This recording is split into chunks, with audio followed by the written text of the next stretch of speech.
Hi friends, இன்றைக்கி நம்ம வந்து பட்டாணி உருளைக்கிழங்கு மசாலா எப்படி செய்கிறேன்னு தான் பார்க்கலாம். அதுக்காக நான் வந்து ஃப்ரெஷ் பட்டாணியாக தோல் உரித்து எடுத்து வச்சுக்கிறேன். அப்புறமா ஒரு கடாயில் வந்து கொஞ்சமாக ஆயில் விட்டு, ஆயில் நல்லா சூடானதும்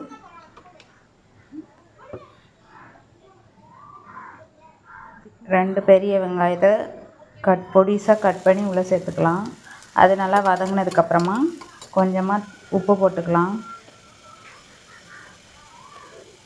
அதுக்கப்புறமா கொஞ்சமாக ஒரு ஸ்பூன் போல் இஞ்சி பூண்டு விழுது போட்டுட்டு நல்லா வதக்கி வெங்காயம் நல்லா கோல்டன் ப்ரௌன் ஆகிற வரைக்கும் வதக்கி விட்டுக்கணும். அப்புறமா நம்ம உரித்து வச்சுருக்க பட்டாணியையும் உள்ளே போட்டு, அப்புறமா ஒரு 4 மீடியம் சைஸ் உருளைக்கிழங்கு கட் பண்ணி வச்சுருக்கேன், கொஞ்சம் பெரிய பெரிய பீஸாக. அதையும் கட் பண்ணதையும் உள்ளே போட்டு நல்லா மூடி போட்டு வதக்கி விட்டுக்கணும். அதுக்கப்புறமா நான் 2 தக்காளி, மீடியம் சைஸ் தக்காளி வந்து நல்லா பேஸ்ட்டாக அரைச்சி அதையும் உள்ளே சேர்த்துக்கலாம். அதை வந்து மூடி போட்டு வேக வச்சுட்டு அப்புறமா சைடில் நம்ம சப்பாத்தி ரெடி பண்ணிக்கலாம். அதுக்காக மாவு எடுத்து உப்பு போட்டு விரவி விட்டுக்கலாம். அப்புறமா அதுக்குள்ளே இந்த காய் வந்து கொஞ்சம் ஓரளவு வெந்ததுக்கு அப்புறமாட்டு நம்ம மசாலா பொடியெல்லாம் சேர்த்துக்கலாம். 2 ஸ்பூன் மிளகாத்தூள், ஒரு ஸ்பூன் மல்லித்தூள்,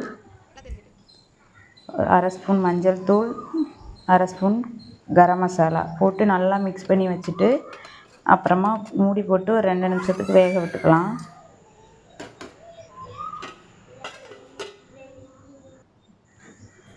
அப்புறம் வெந்ததுக்கப்புறமா 2 கப் தண்ணி விட்டுட்டு குக்கர் விசில் போட்டு 2 விசில் வச்சு எடுத்துக்கலாம். இப்போ வந்து ஈஸியாகவே நம்ம பட்டாணி உருளைக்கிழங்கு மசாலா செஞ்சாச்சு.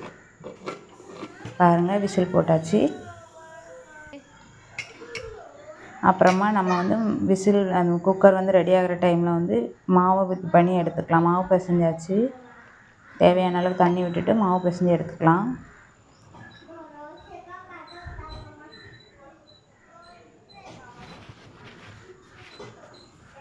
பாருங்கள், இந்த மாதிரி நல்லா சாஃப்டாக ஊற வச்சு எடுத்துக்கலாம். மாவை கொஞ்சம் நேரம் 10 நிமிஷம் ரெஸ்ட்டில் விட்டுட்டு அப்புறமா தேய்ச்சி சப்பாத்தி போட்டு எடுத்துக்கலாம்.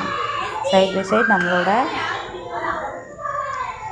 உருளைக்கிழங்கு பட்டாணி குருமாவும் ரெடி. இதுதான் எங்கள் வீட்டில் நைட் டின்னர். நீங்கள் உங்கள் வீட்டில் என்ன டின்னர்னு சொல்லிட்டு கமெண்ட் பண்ணுங்கள். தேங்க்யூ. மறக்காமல் சப்ஸ்கிரைப் பண்ணிடுங்க.